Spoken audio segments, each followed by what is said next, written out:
Hello everyone, welcome to Studynetic. मैं हूं पूजा मेहता और यहां पर हम क्लास 11 के अकाउंट्स पढ़ रहे हैं, जिसमें मैं आपको फाइनेंशियल स्टेटमेंट के एक्सरसाइज के सॉल्यूशंस करा रही हूं टीएस ग्रेवाल की बुक के। अभी तक हम क्वेश्चन नंबर 19 तक कर चुके हैं। आज जो क्वेश्चन करेंगे वो क्वेश्चन नंबर 20 से करेंगे। इसके पहले के वीडियोज़ यदि आपने देखना है तो आप मेरी प्ले में चले जाइए, वहाँ पर आप इसे चेक कर सकते हैं। तो स्टार्ट करते हैं, लेकिन उससे पहले मेरे चैनल को ज़रूर सब्सक्राइब कीजिएगा, लाइक कीजिए। कोई भी डाउट होता है, ऐसा लगता है कि कोई क्वेश्चन समझ में नहीं आ रहा है या कोई टॉपिक क्लियर नहीं हो पा रहा है, तो आप मुझसे कमेंट बॉक्स में पूछ लेना। मैं उसे जितना कर सकती हूँ उतना एक्सप्लेन कर दूंगी। चलिए स्टार्ट करते हैं। देखिए आप क्वेश्चन नंबर 20 को, यहाँ पर क्या दिया हुआ है। The following is the trial balance of Atul as at 31 March 2021। Okay, यहाँ पर सारे अकाउंट्स दिए हुए हैं और क्या दिया है, डेबिट बैलेंस दिया है और क्रेडिट बैलेंस दिया है। यहाँ पर जब ऐसा दिया होता है ना कि ये डेबिट बैलेंस है या क्रेडिट बैलेंस है, तो क्रेडिट की जो इनकम्स होती हैं, चाहे वो डायरेक्ट इनकम्स हों चाहे वो इनडायरेक्ट इनकम्स हों, वो कहाँ पर आती हैं, ट्रेडिंग अकाउंट या पीएनएल अकाउंट के क्रेडिट साइड। और जो डेबिट की दी होती हैं वो डेबिट साइड आती हैं। जो एसेट्स हैं वो एसेट्स में आती हैं, जो लाइबिलिटीज़ हैं वो लाइबिलिटीज़ में आती हैं। अब हम स्टार्ट करते हैं। हमें आता ही है क्या बनाना, इसका फॉर्मेट बनाना। तो trading and PNL account of Atul for the year ended 31 March 2021। Clear? ऐसा ऊपर लिखना है। जब आप इसे अच्छे से लिखेंगे ना तो मार्क्स देने वाला भी आपको अच्छे से मार्क्स देगा, ठीक है ना। ऐसा नहीं कि इसे छोड़ दिया या इसे लिखा नहीं, ज़रूरी है इनको लिखना, ठीक है। Particulars amount, particulars and amount, debit and credit. Clear? यहाँ तक तो हमको मैडम आता ही है बनाना, तो बहुत अच्छी बात है। अब क्वेश्चन नंबर 20 को स्टार्ट करते हैं। सबसे पहले यहाँ पर आएगा ओपनिंग स्टॉक। अब आप क्वेश्चन में देखिए, ओपनिंग स्टॉक नहीं दिया हुआ है। क्वेश्चन में ओपनिंग स्टॉक नहीं दिया हुआ है। ओपनिंग स्टॉक के बाद क्या दिया हुआ है, एडजस्टेड परचेज। एडजस्टेड परचेज जो होती है ना, उसका एक फॉर्मूला होता है। आपको पढ़ा ही है आपने, यदि ध्यान नहीं है तो मैं फिर भी लिख देती हूँ। एडजस्टेड परचेज का एक फॉर्मूला होता है। क्या फॉर्मूला होता है, उसमें जो ओपनिंग स्टॉक होता है उसमें जो नेट परचेज होती है उसे प्लस करके माइनस क्या कर दिया जाता है, क्लोजिंग स्टॉक। मतलब क्या है इस चीज़ का, एडजस्टेड परचेज दी है मतलब ना तो यहाँ नेट परचेज आएगी, ना यहाँ ओपनिंग स्टॉक आएगा और ना ही क्रेडिट साइड क्लोजिंग स्टॉक आएगा। सिर्फ क्या आएगी, एडजस्टेड परचेज आएगी। तो चलिए आप लिखिए यहाँ पर टू एडजस्टेड परचेज। देखिए, या तो आप ऐसा कर सकते हैं कि साइड में भी बैलेंस शीट भी बना लें, ठीक है। और जो जो सीक्वेंस में दिए हुए हैं, जैसे सबसे पहले क्या दिया है, कैपिटल दिया है, तो यहाँ पर बैलेंस शीट में कैपिटल लिख दें। फिर दी हुई है ड्राइंग, तो उसमें प्लस कर दें, क्योंकि अभी नेट प्रॉफिट तो आया नहीं है, माइनस कर दें, ड्राइंग माइनस होती है, ठीक है। उसके बाद डेटर्स दिए हैं, क्रेडिटर्स दिए हैं। या तो आप सीक्वेंस में लिख सकते हो, और या तो आप ऐसा कर सकते हो, जो ट्रेडिंग अकाउंट वाले हैं उनको फाइंड आउट कर लो और ट्रेडिंग अकाउंट वाले आइटम्स को पहले लिख लो। तो मैं वही करती हूँ कि ट्रेडिंग अकाउंट के फाइंड कर लेती हूँ, फिर पीएनएल अकाउंट के और फिर बाद में बैलेंस शीट के, जैसा आपको इजी लगे, ठीक है। तो यहाँ पर लिखेंगे टू एडजस्टेड परचेज, ठीक है। टू वेजेस, एडजस्टेड परचेज कितनी है, 75700, वेजेस हैं 6000। कैरेज इनवर्ड जो होता है दिया हुआ है ना, कैरेज इनवर्ड, आउटवर्ड कहाँ आता है, पीएनएल अकाउंट में, और इनवर्ड कहाँ आता है, ट्रेडिंग अकाउंट में। तो 5000 हमने वो लिख दिया। यहाँ पर आ गए आप by sales 131000 minus sale return. कितना दिया हुआ है आप क्वेश्चन में देखिए, सेल रिटर्न कितना दिया हुआ है, उसी के नीचे दिया हुआ है सेल रिटर्न 1500। इसको माइनस करा तो यहाँ आया 129500, और यहाँ पर क्लोजिंग स्टॉक नहीं आएगा, ठीक है। समझ में आ गया ना आपको क्यों नहीं आएगा, क्योंकि इस फॉर्मूले के अकॉर्डिंग ये सब इसमें एडजस्टेड है, इसलिए क्लोजिंग स्टॉक को यहाँ के लिए हम छोड़ देंगे। और कहाँ लिखेंगे हम, लिखेंगे हम बैलेंस शीट में। अब मैं ज़रा माइनस करके देख लेती हूँ। 75700 -6000 -5000, तो यहाँ पर आएगा 42800। ये क्या होगा? टू ग्रॉस प्रॉफिट, जिसे ट्रांसफ़र करेंगे, transfer to P&L account. Clear हुआ? किसी तरह का कोई भी डाउट या कन्फ्यूज़न हो तो आप पूछ लीजिएगा, वैसे तो ये बहुत ही ज़्यादा सिंपल है।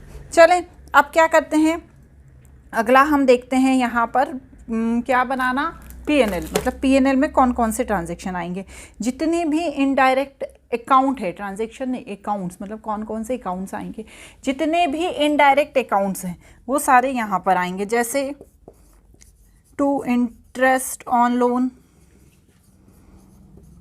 300, ठीक है। उसके बाद कैरेज आउटवर्ड कितना दिया हुआ है, देखिए क्वेश्चन में 4500। उसके बाद इंश्योरेंस कितना दिया है, 2000। सैलरी, रेंट, ये क्या है, इनडायरेक्ट एक्सपेंसेस हैं, तो ये आएंगे 12000 और 18000, ठीक है ना। आपको इनडायरेक्ट एक्सपेंसेस ढूंढने में मेरे हिसाब से अब कोई दिक्कत नहीं आ रही होगी। अब क्या आएगा, टू बैड डेब्ट्स 600 और टू डिस्काउंट अलाउड 5000, ठीक है ना। यहाँ तक ठीक है। ये वाला जो ग्रॉस प्रॉफिट है उसे हम यहाँ पर ले आएंगे बाय ग्रॉस प्रॉफिट। अब मैंने आपको बताया था कि यहाँ पर देखिए आप क्वेश्चन में क्रेडिट साइड दिया हुआ है कमीशन, क्रेडिट साइड दिया हुआ है डिस्काउंट रिसीव्ड, क्रेडिट साइड दिया हुआ है मिससेलेनियस एक्सपेंसेस। तो ये सब क्या है, हमारी इनकम है, ठीक है ना। मिससेलेनियस एक्सपेंसेस नहीं, मिससेलेनियस इनकम, ठीक है। तो ये सारे क्या हैं, ये सारे क्या हैं, इनडायरेक्ट इनकम है। तो इन्हें मैं कहाँ पे लिखूंगी, क्रेडिट साइड लिखूंगी। By discount received 2600 by miscellaneous income. Miscellaneous income का मतलब होता है छोटी मोटी कहीं से कुछ इनकम हो जाए, बहुत सारी, जैसे सन्ड्री होते हैं ना तरह तरह के, वैसे मिससेलेनियस मतलब तरह तरह की कहीं से भी छोटी मोटी इनकम हो गई 1000। और बाय कमीशन 15400। क्लियर हुआ? अब इसके बाद आप देख लीजिए कि भैया नेट प्रॉफिट आ रहा है कि नेट लॉस आ रहा है। चलिए तो हम प्लस करके देख लेते हैं। 42800 प्लस 2600 प्लस 1000 प्लस 15400 इक्वल 61800, ठीक है। अब इसमें से ये सारे छोटे छोटे जो आइटम्स दिए हुए हैं ना, अमाउंट काफ़ी छोटा है इसका, तो इनको पहले हम प्लस कर लेंगे। कोई भी डाउट लगे आपको कि ऐसा लग रहा है कि नहीं कहीं गलती हो रही है, तो आप उसे एक बार क्रॉस चेक कर लीजिएगा, ठीक है। अब जो अमाउंट आया है उसमें से इसको माइनस करूँगी तो आएगा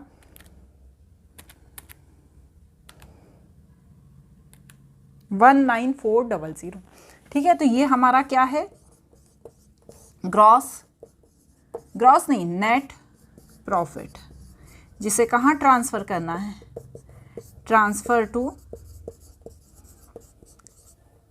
कैपिटल अकाउंट। क्लियर? इतना तो क्लियर हो गया, किसी तरह का कोई डाउट नहीं रहा। अब क्या बनाएंगे, अब हम बनाएंगे बैलेंस शीट।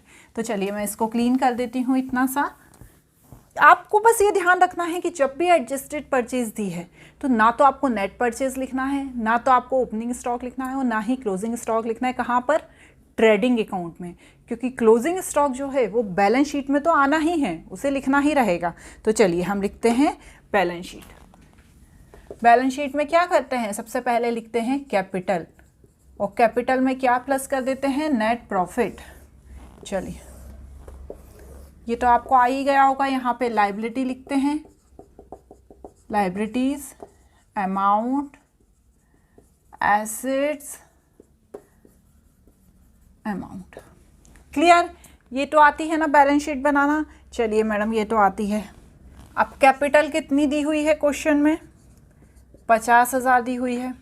दी है ना क्वेश्चन में 50,000 की। इसमें क्या प्लस कर देंगे, नेट प्रॉफिट 19400 और क्या माइनस कर देंगे, ड्राइंग 10,000। तो पूरा कैलकुलेशन करने के बाद आएगा 59400। क्लियर। उसके बाद क्रेडिटर्स आएंगे 16,000। उसके बाद बिल पेबल आएगा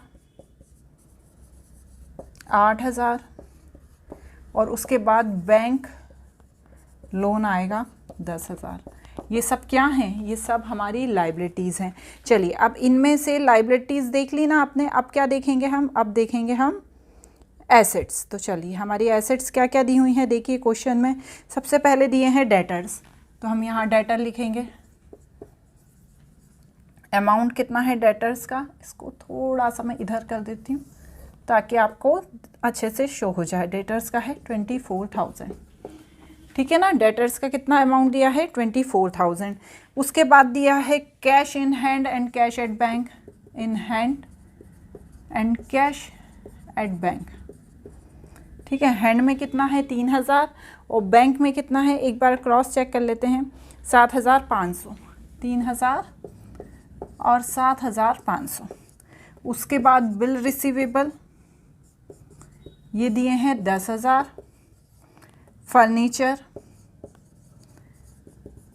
कितना दिया है, देखिए क्वेश्चन में आप लोग, फर्नीचर दिया है 6,000।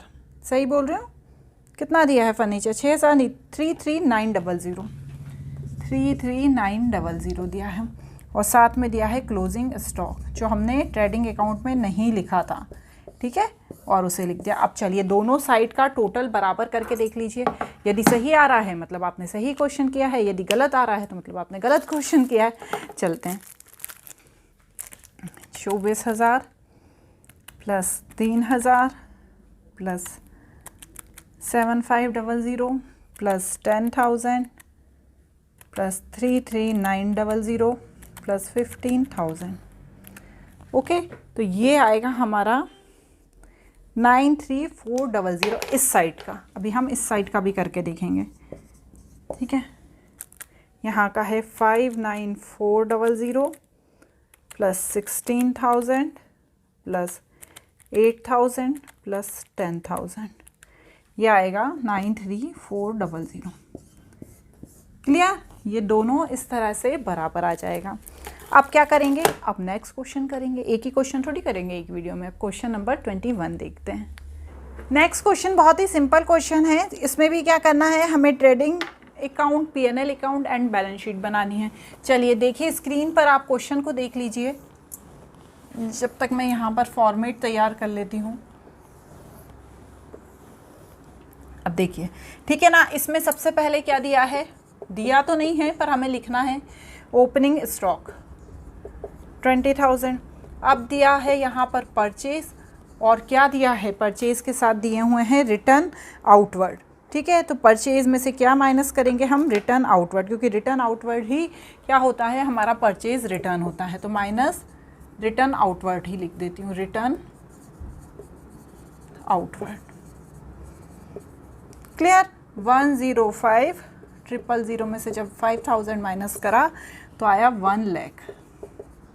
इसी तरह से यहाँ पर सेल्स दी है, कितनी दी है, 164,000 और उसमें से रिटर्न इनवर्ड माइनस किया। कितना दिया है रिटर्न इनवर्ड, देखिए आप क्वेश्चन में ये दिया है 4,000, तो यहाँ पर आया 160,000, ठीक है। उसके बाद 2 वेजेस, यहाँ पर सब में आप 2 लगा दीजिएगा, यहाँ बाय 2 वेजेस कितना दिया है 50,000 और 2 कैरेज, ठीक है ना। अब कैरेज अकेला दिया है, ठीक है, यहाँ पर ये लिखा नहीं है कि कैरेज इनवर्ड है कि कैरेज आउटवर्ड है। तो बच्चों यहाँ पर हमें ध्यान रखना है कि जब कैरेज अकेला दिया है तो इसका मतलब ये है कि कैरेज इनवर्ड ही है। अब ऐसा क्यों मैडम, ऐसा इसलिए क्योंकि ऐसा ही है। ठीक है, जब अकेला कैरेज दिया होता है तो उसे कैरेज इनवर्ड ही माना जाता है। क्लियर। यहाँ पर एक चीज़ अलग से दी हुई है जो आपके लिए बिल्कुल नहीं है, वो है मैन्युफैक्चरिंग एक्सपेंसेस, जो क्या है, एक डायरेक्ट एक्सपेंसेस है। कैसे मैडम? कोई भी सामान जब हम बनाते हैं, ठीक है ना, और उसके लिए कोई खर्चा करते हैं, सेल करने के लिए बनाते हैं और उसके लिए कोई खर्चा करते हैं, तो वो एक हमारा डायरेक्ट एक्सपेंसेस है। तो यहाँ पर क्या आएगा? To manufacturing expenses. कितना है मैन्युफैक्चरिंग एक्सपेंसेस? है हमारा 8000। चलिए अब देखते हैं कि क्या आएगा। नेट प्रॉफिट आएगा। यहाँ पर मैं सॉरी बच्चों क्लोजिंग स्टॉक लिखना भूल गई। क्लोजिंग स्टॉक कितना है? 14500। देखिए नीचे दिया हुआ है ना क्वेश्चन में। बस अब हम क्या करेंगे, अब हम करके देखेंगे, प्लस माइनस जो भी करेंगे उसके बाद आंसर से मैच करेंगे।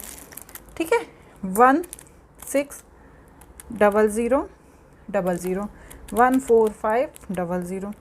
तो यहाँ आया 174500। अब इसको करके देख लेते हैं।